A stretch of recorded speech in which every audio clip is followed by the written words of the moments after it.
Hello दोस्तों, कैसे हैं? उम्मीद करता हूँ सब अच्छे होंगे। चलिए आते हैं आज की कहानी पर। पुराने समय में अवंतिका नाम का राज्य हुआ करता था, जो कि एक बहुत ही संपन्न और खुशहाल राज्य था। उसकी संपन्नता और खुशहाली का कारण वहाँ की प्रजा का मेहनती होना था। वहाँ की जनता अधिकतर कृषि और सोने चांदी का व्यापार करती थी। राज्य की सीमाएं समुद्र से घिरी हुई थीं। इस खुशहाल राज्य पर राजा भीमसेन राज करते थे। वह बड़े ही कुशल और वीर योद्धा थे। उनके 4 पुत्रियां थीं। चारों ही पुत्री किसी लड़के से कम नहीं थीं। राज्य में सब कुछ ठीक चल रहा था। एक दिन राजा भीमसेन बगीचे में अकेले बैठे थे और सोच रहे थे कि मैं कितना धनी हूँ, मेरी बेटियाँ कितनी कुशल हैं और मेरा राज्य एक संपन्न राज्य है। राजा ने सोचा, क्यों न अपनी बेटियों से इसके बारे में पूछता हूँ। उसने अपनी चारों बेटियों को अपने पास बुलाकर उनसे प्रश्न किया कि बेटियों, आज मुझे बताओ, तुम सब किसके भाग्य का खाती हो? पहले सबसे बड़ी बेटी ने कहा, पिताजी, ये प्रश्न भी कोई पूछने का है? मैं तो आपके भाग्य का खाती हूँ। बारी बारी से दूसरी और तीसरी बेटी ने भी यही जवाब दिया। राजा तीनों बेटियों के जवाब सुनकर बहुत खुश हुआ। अब सबसे छोटी बेटी की बारी थी। राजा की उम्मीद के विपरीत छोटी बेटी ने निसंकोच उत्तर दिया, पिताजी, मैं तो अपने भाग्य का खाती हूँ।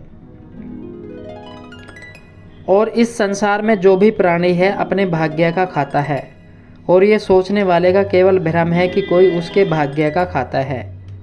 इस दुनिया को पैदा करने वाला उसके भाग्य का अन्न उसे देता है, चाहे उसे किसी भी रूप में मिले। राजा अपनी उस बेटी का उत्तर सुनकर काफ़ी क्रोधित हो जाता है और कहता है, बेटी संजना, तुम्हें इस बात का पता कुछ दिनों के बाद लगेगा कि तुम किसके भाग्य का खाती हो। कुछ दिन बीत जाते हैं। राजा अपनी चारों बेटियों की शादी करने की योजना बनाता है।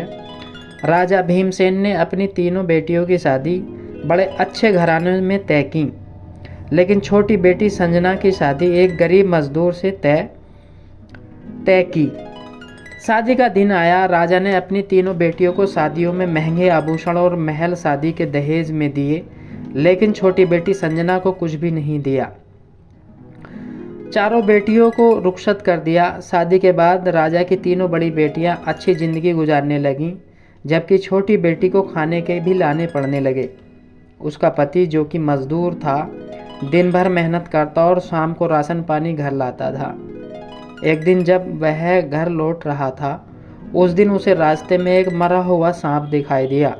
उसने उसे उठाया और घर ले आया। संजना ने कहा, इसे छत पर डाल दो। वह ऐसा ही करता है।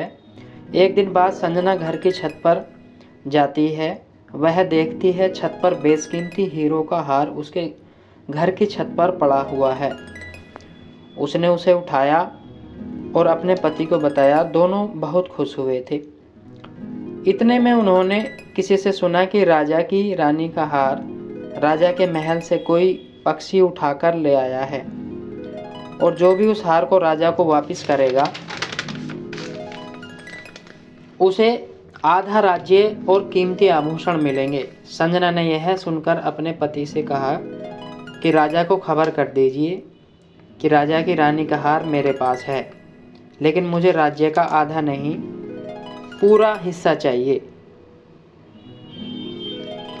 राजा ने जैसे ही ये खबर अपने दरबारियों से सुनी और इसके साथ ही शर्त भी सुनी, तो राजा कुछ देर सोचने लगा, लेकिन राजा की पत्नी ने कहा, मुझे तो वही हार चाहिए, चाहे पूरा राज्य चला जाए।